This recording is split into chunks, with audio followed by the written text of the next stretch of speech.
ನಮಸ್ಕಾರ ಎಲ್ಲರಿಗೂ. ಪ್ರಯಾಗ್ರಾಜ್ ಆದಮೇಲೆ ನಾವು ಹೋಗಿದ್ದು ಕಾಶಿಗೆ.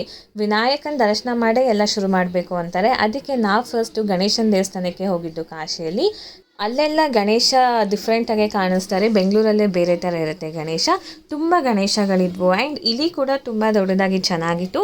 ಆ್ಯಂಡ್ ಆಬ್ವಿಯಸ್ಲಿ ಈಶ್ವರ ಇರಲೇಬೇಕಲ್ಲ. ಕಾಶಿಲಿ ಎಲ್ಲ ಕಡೆ ಬರೀ ದೇವಸ್ಥಾನನೇ, ಅದರಲ್ಲೂ ಈಶ್ವರನ ದೇವಸ್ಥಾನ ಅಂತೂ ತುಂಬ ದೊಡ್ಡದಾಗಿ ಇದೆ. ನೋಡಿ ಇಲ್ಲಿ ಹೇಗಿದೆ ಅಂತ.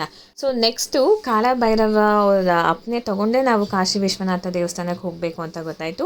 ಸೊ ಫಸ್ಟ್ ರಾತ್ರಿನೇ ನಾವು ದೇವಸ್ಥಾನಕ್ಕೆ ಹೋದ್ವಿ. ತುಂಬ ಜನ ಇದ್ದರು. ಆದರೆ ದೇವ್ರ ಕೃಪೆಯಿಂದ ಅರ್ಧಕ್ಕೆ ಹೋಗಿ ದರ್ಶನ ಮಾಡ್ಕೊಂಡ್ವಿ. ಅದಾದಮೇಲೆ ನಾವು ಹೋಗಿದ್ದು ಮೃತ್ಯುಂಜಯ ಸ್ವಾಮಿ ದೇವಸ್ಥಾನಕ್ಕೆ. ಎಲ್ಲೂ ನಾನು ಫೋಟೋಸ್ ಆಗಲಿ ಅಥವಾ ವೀಡಿಯೋಸ್ ಆಗಲಿ ಒಳಗೆ ಕ್ಯಾಪ್ಚರ್ ಮಾಡಲಿಲ್ಲ. ನಾವಿದೆಲ್ಲ ದರ್ಶನ ಮುಗಿಸ್ಕೊಂಡು ಊಟ ಮಾಡ್ಕೊಂಡು ಹೋಗೋಷ್ಟರಲ್ಲೇ 12:30 ಆಗೋಯಿತು. ಅದಾದಮೇಲೆ ಬೆಳಗ್ಗೆ ನಾವು ಹೋಗಿದ್ದು ಕಾಶಿ ವಿಶ್ವನಾಥ ಸ್ವಾಮಿ ದೇವಸ್ಥಾನ ಮೇನ್ ಟೆಂಪಲ್ಗೆ. ಅದಕ್ಕೆ ನಾವು ಈ ಥರ ಆಟೋದಲ್ಲೇ ಹೋಗಬೇಕು. ಆಮೇಲೆ ಅಲ್ಲೇ ಅಕ್ಕಪಕ್ಕದಲ್ಲಿ ವೈಷ್ಣವಿ ದೇವಸ್ಥಾನ, ಅನ್ನಪೂರ್ಣೇಶ್ವರಿ ದೇವಸ್ಥಾನ ಅಂತ ಸುಮಾರು ದೇವಸ್ಥಾನಗಳಿಗೆ ಹೋದ್ವಿ. ನಾವು ನೆಕ್ಸ್ಟ್ ಹೋಗಿದ್ದು ಹೊಸ ಕಾಶಿ ವಿಶ್ವನಾಥ ದೇವಸ್ಥಾನ ಅಂತ. ಅದೇ ಥರ ಸ್ವಲ್ಪ ಮಾಡೆಲಲ್ಲಿ ಮಾಡಿದ್ದಾರೆ, but it is not at all exact copy.